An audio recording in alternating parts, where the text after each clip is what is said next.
হঠাৎ করেই ফুঁসে উঠেছে ভারতের মুসলমানরা। মুম্বাই অভিমুখে বিশাল বিশাল বহর নিয়ে পদযাত্রা করেছে বিভিন্ন সংগঠন। মহারাষ্ট্রের আহমেদনগরে সম্প্রতি মসজিদে ঢুকে মুসল্লিদের মারার হুমকি দিয়েছিলেন ভারতের ক্ষমতাসীন দল বিজেপির বিধায়ক নীতেশ নারায়ণ রানে। এর আগে মহানবী সাল্লাল্লাহু আলাইহি সাল্লামের সম্পর্কে আপত্তিকর মন্তব্য করেছিলেন ধর্মগুরু রামগিরি মহারাজ। ইসলাম নিয়ে কটূক্তি করায় এবার মুম্বাই অভিমুখে বিশাল পদযাত্রা করেছে অল ইন্ডিয়া মজলিসি ইত্তেহাদুল মুসলিমিন।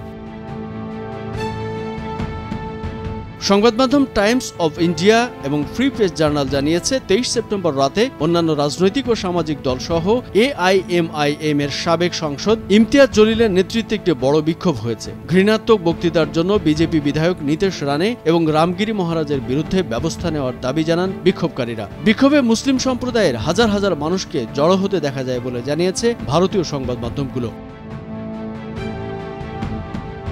প্রতিবেদনে বলা হয়েছে, ভারতের মুম্বাই ঘেরাও করতে এই রোড মার্চে বিভিন্ন রাজনৈতিক দল ও সামাজিক সংগঠনের নেতাকর্মীরা অংশ নিয়েছেন। 23 সেপ্টেম্বর সন্ধ্যায় শতাধিক গাড়ির এক বহর নিয়ে ছত্রপতি সন্তাজিনগর থেকে মুম্বাইয়ের উদ্দেশ্যে যাত্রা করে। বিজেপির নীতেশ রানে ও ধর্মগুরু রামগিরি মহারাজের বিরুদ্ধে ইসলাম নিয়ে কটূক্তির অভিযোগেই এই যাত্রা বলে জানিয়েছে তারা। তাদের বিরুদ্ধে পদক্ষেপ নিতেই মুম্বাই ঘেরাও কর্মসূচি নিয়েছেন বলে জানিয়েছে মুসল্লিরা। প্রতিবেদনে আরও বলা হয়, হাজার হাজার মুসল্লির এই রোড মার্চ মুলুন্ডু টোল প্লাজায় পৌঁছে জেলা কালেক্টর ও অন্যান্য প্রতিনিধিদের সাথে তারা অভিযুক্তদের বিরুদ্ধে পদক্ষেপ নেওয়ার আবেদন জানান। এরপর তারা ওই এলাকা থেকে চলে যান। টাইমস অব ইন্ডিয়া জানিয়েছে, সন্তাজিনগর থেকে তিরিঙ্গা সংবিধান র্যালি নামে এই রোড মার্চ শুরু হয়। এতে অংশ নিতে বিভিন্ন এলাকা থেকে শত শত গাড়ি সন্তাজিনগরে আসে। এরপর তারা মুম্বাই অভিমুখে যাত্রা করেন। এ সময় সড়কে যান চলাচল বন্ধ হয়ে যায়।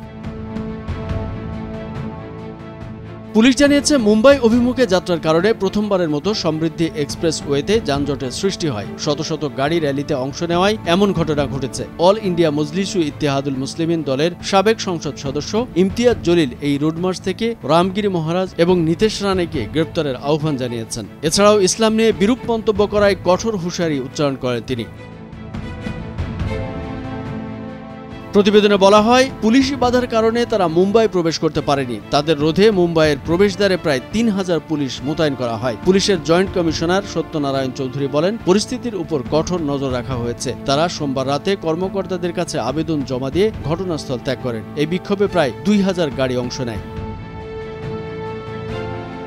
কামরুজ্জামান আরিফ, ভোরের কাগজ।